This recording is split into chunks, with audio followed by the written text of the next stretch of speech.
Muy buenos días, hermanos, que el Señor bendiga sus vidas en este año que ya hemos iniciado, y así como lo hemos hecho el año pasado, vamos a seguir meditando en el libro de Proverbios, y hoy nos corresponde ver los versículos 8 al versículo 12 del capítulo 19.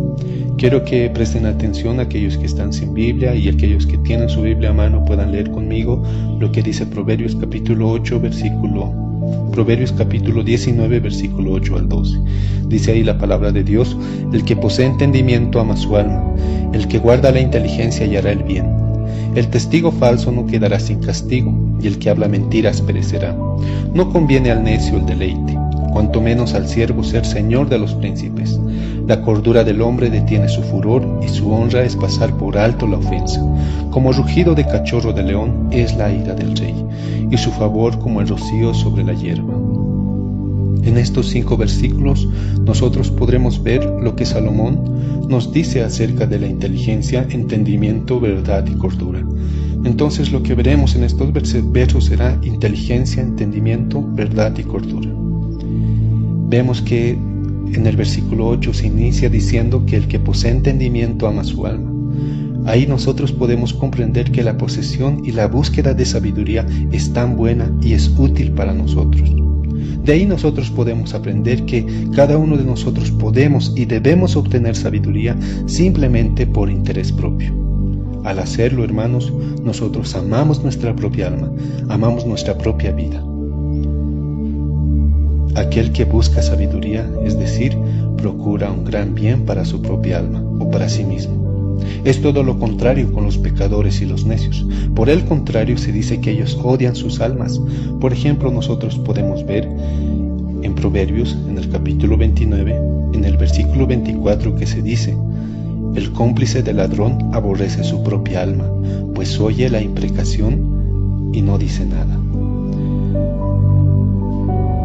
Salomón también nos dice en este versículo 8 que el que guarda la inteligencia hallará el bien. Entonces la sabiduría no es solo algo para obtener o para buscar, sino que la sabiduría, después de que ha sido buscada y ha sido obtenida, también es algo que debe ser guardada. Nosotros nos encontraremos bien cuando seguimos este lineamiento. Buscamos la sabiduría, obtenemos sabiduría y seguimos entendiéndola y guardándola en nuestro corazón. Vemos que en este versículo 8 Salomón pone énfasis en lo provechoso de la sabiduría y el objeto de la inteligencia. Los dos son fruto de un amor hacia nuestra propia alma. Por lo tanto, es algo apropiado y también es beneficioso. Va muy acorde a lo que es esa frase: amarás a tu prójimo como a ti mismo. Es un logro bueno, es apropiado y beneficioso. En el versículo 9, Salomón nos dice que el testigo falso no quedará sin castigo, y el que habla mentiras perecerá. Todos los años el departamento de Oxford, responsable de la elaboración de diccionarios, escoge una palabra para la lengua inglesa, y la palabra escogida el 2016 fue posverdad. Esta palabra fue definido como un sustantivo que se relaciona o denota circunstancias en las cuales los hechos objetivos y reales tienen menos credibilidad o influencia que los sentimientos y creencias de los individuos al momento de formular una opinión pública o determinar una postura social. Dicho de otra manera, la posverdad es una distorsión de la realidad que se hace de manera deliberada. Se emplea para señalar aquellos hechos en los que son más influyentes los sentimientos, son más influyentes las creencias personales que los hechos en sí mismos. Es decir, las mentiras se asumen como si fuesen verdad, porque así se sienten, o así se asumen como reales, porque una gran colectividad las cree como verdaderas, aunque sean mentira. Por ello, el peligro de la posverdad está en las personas que lentamente dejan a un lado la honestidad y el pensamiento objetivo para darle lugar a la credibilidad, y darle credibilidad más bien a las noticias falsas y sin sentido. Entonces las personas que viven de la posverdad no les interesa la verdad, y ellos viven de mentiras y verdades que les son convenientes. El fenómeno de la posverdad construye falsos, e infelizmente este fenómeno es algo antiguo, y cualquier cosa es verdadera para quien se vale de este artificio. Mas la Biblia nos dice en este proverbio que el que se vale de este artificio, la persona que cuenta mentiras, acaba desmascarada. La persona que es mentirosa no se mantendrá firme, o como dice la última palabra del verso 9, perecerá. Podemos mencionar un ejemplo bíblico acerca de la deshonestidad o acerca de la mentira, que nosotros lo encontramos en el ejemplo del rey Acab. Recordemos lo que ocurrió con el rey Acab. Su relato se encuentra en 1 Reyes capítulo 21 y 22. Se dice que el rey Acab y Jezabel, en relación con una viña, la viña de Nabot, el registro histórico se encuentra, como les decía, en 1 Reyes 21 y 22. Se dice que como Nabot no estaba dispuesto a entregar su viña al rey, se organizó una parodia con testigos falsos que presentaron un cargo falso contra Nabot, y en consecuencia él fue apedreado hasta la muerte. El rey Acab pensó que se había salido con la suya con este crimen, pero el profeta Elías se encontró con él y le anunció que allí donde la sangre inocente de Nabor más bien, había sido derramada, los perros lamerían la misma sangre del rey Acab. Lo que sucedió fue lo siguiente: Acab fue a luchar a una batalla contra Siria, aliado con el rey Josafat. Acab colocó al rey Josafat en el frente de la batalla usando sus tropas reales, mientras que el propio Acab se disfrazó como un soldado común para pasar desapercibido. Pero un soldado, dice el relato, que un soldado común del bando enemigo, con ganas de disparar, tensó su arco y disparó una flecha a la aventura. Él no sabía a quién estaba apuntando, pero todo sucedió como si esa vieja flecha tuviera escrito en él el nombre de Acab, porque se dirigió directamente hacia el rey, hiriéndole de muerte. Y él le dijo al cochero, que guiaba su carro, que dé la vuelta, y le dijo: sácame del campo, pues estoy herido. Y este hombre cochero le obedeció, y ¿saben dónde lo llevó? Precisamente a la villa de Nabot. Él quizá pensaba ocultarse en ese lugar, pero allí fue donde murió. Entonces el rey fue traído a Samaria y lo sepultaron, y allí lavaron el carro en el estanque de Samaria, y los perros lamían su sangre, tal como el profeta Elías lo había dicho. Ahora, y tal como conforme a las palabras del Señor, que el Señor le había dicho. Ahora usted o nosotros podríamos opinar que aquello fue algo espantoso, y así fue. Pero, estimados hermanos, el mentir el ser un falso testigo, el ser chismoso ante los ojos de Dios, es algo también espantoso, y Dios lo detesta. Él dijo que así sería, y aquel rey malvado fue advertido de su final, pero persistió en su odio y rebelión, y no se arrepintió. ¿Qué cuadro tenemos pues aquí? Como bien dijo este proverbio que nosotros encontramos en el capítulo 19, versículo 9, el testigo falso no quedará sin castigo. En el versículo 10 también encontramos lo que Salomón nos dice acerca del necio. Nos dice: no conviene al necio el deleite, cuanto menos al siervo del Señor cuanto menos al siervo ser señor de los príncipes. El debate sobre quién gobierna a quién no debe ser medida por la lógica social de la superioridad de clases, como si los príncipes fueran siempre aptos para gobernar y los siervos no. La historia está llena de siervos sabios y también de príncipes necios y viceversa. Lo que califica a alguien para ocupar funciones de poder y autoridad no es el origen o la clase social, siempre tiene que ser más bien la sabiduría. Por eso el proverbio nos dice que no conviene al necio el deleite. Lo que el sabio está diciendo en este versículo 10 es que cuando un necio es puesto en poder, su tendencia será actuar de igual modo o peor que los príncipes que fueron depuestos. Los oprimidos insensatos, cuando llegan al poder, tienden a perpetuar la lógica del opresor, o por maldad, o por falta de carácter, o por revanchismo mismo. La sabiduría dice que honrar a los insensatos es tan absurdo como pedir nieve en el verano. Los anarquistas decían que ningún hombre conquistó el poder, sino el poder conquistó al hombre.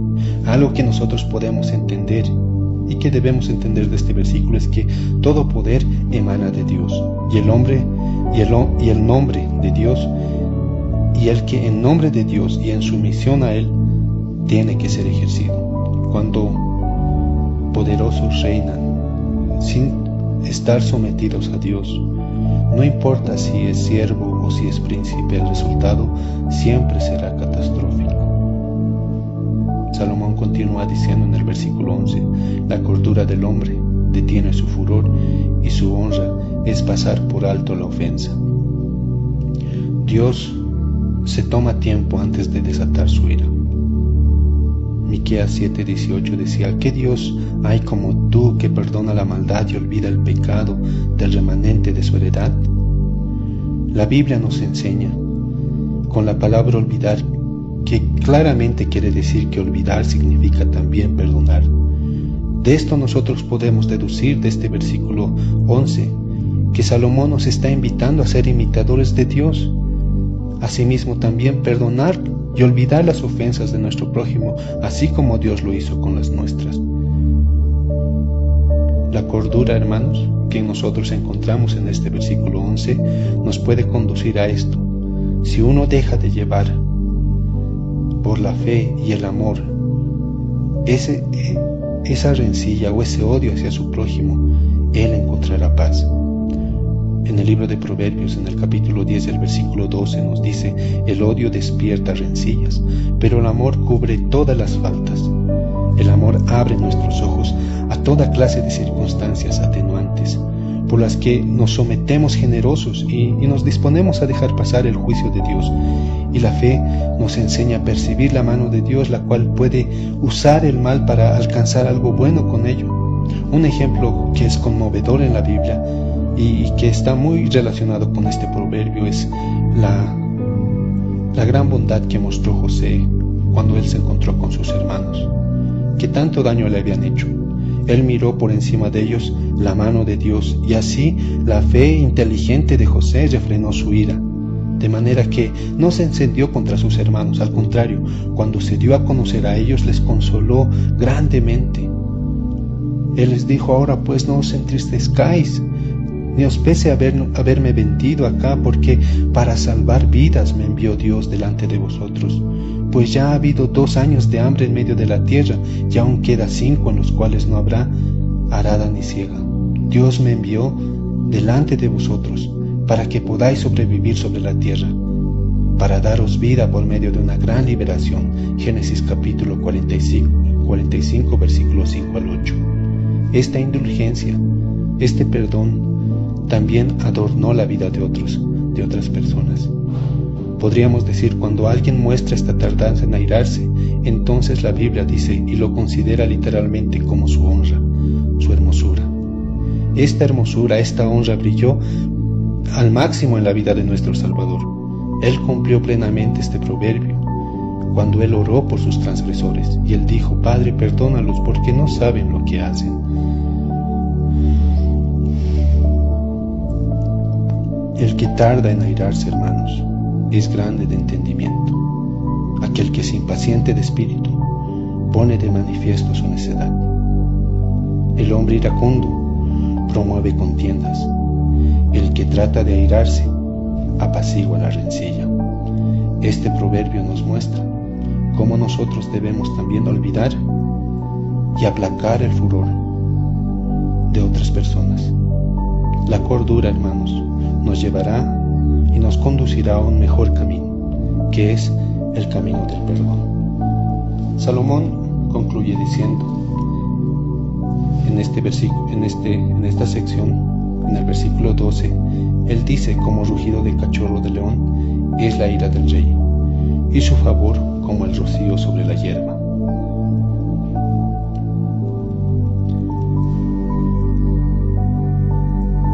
El rugido de un león puede ser aterrador, no solo por el sonido en sí mismo, sino también el rugido del león nos lleva a la comprensión de la destrucción que está por venir. No hay nada más terrible que el rugido de este, podríamos decir, gran soberano del bosque, Al oírlo, todos los animales tiemblan y huyen y se esconden. Lo mismo es cierto para la ira de un rey o cualquier otra persona influyente. El rey que está por encima de la ley y gobierna sin ley y cuya voluntad es su propia ley es como un león rugiente, un león que está enojado. Ahora es mucho más cierto con respecto a la ira de Dios. Esta es más terrible y debe ocasionarnos más temor la ira de este león de la tribu de Judá. Pero también este último versículo muestra un contraste, que el favor de este rey es como el rocío sobre la hierba. Esto significa que el favor del rey es refrescante, da vida. También significa que no es fugaz. El rocío de la hierba es fugaz, pero el favor de Dios es ciertamente refrescante y es dador de vida, pero no es fugaz. El proverbio, en este último versículo, concluyendo esta sección, Salomón aquí nos aconseja a todos los súbditos del rey a usar el tacto, el entendimiento, la inteligencia, la verdad y la cordura para cultivar la bondad y buscar el favor del rey. Que el Señor les bendiga, hermanos, que tengan un buen día.